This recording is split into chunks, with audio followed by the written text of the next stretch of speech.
খুলনা ছিল এক সময় শিল্প নগরী, কিন্তু আমরা দেখছি গ্যাস সহ বিভিন্ন কারণে আজ এই শিল্প নগরী প্রায় মৃত নগরীতে পরিণত হয়েছে, শিল্প মৃত নগরী। আমরা চাই ইনশাআল্লাহ বিএনপি আগামী 13 তারিখে সরকার গঠন করলে এই শিল্প নগরীকে আবার জীবিত শিল্প নগরীতে আমরা পরিণত করতে চাই,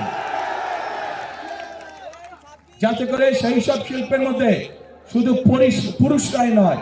সেই সব শিল্পের মধ্যে যাতে নারীদেরও কর্মসংস্থান হয়, সেভাবে আমরা এই অঞ্চলের শিল্প নগরীকে গড়ে তুলতে চাই। প্রিয় ভাই বোনেরা, আমরা এখানকার তরুণ সমাজের সদস্য যারা আছে, যুব সমাজের সদস্য যারা আছে, বিশেষ করে যারা আইটিতে কাজ করেন, তাদের জন্য এখানে গড়ে তুলতে চাই আইটি পার্ক সহ আরো ফ্যাসিলিটি, যার মাধ্যমে তারা তাদের কর্মসংস্থানের ব্যবস্থা করতে পারবে।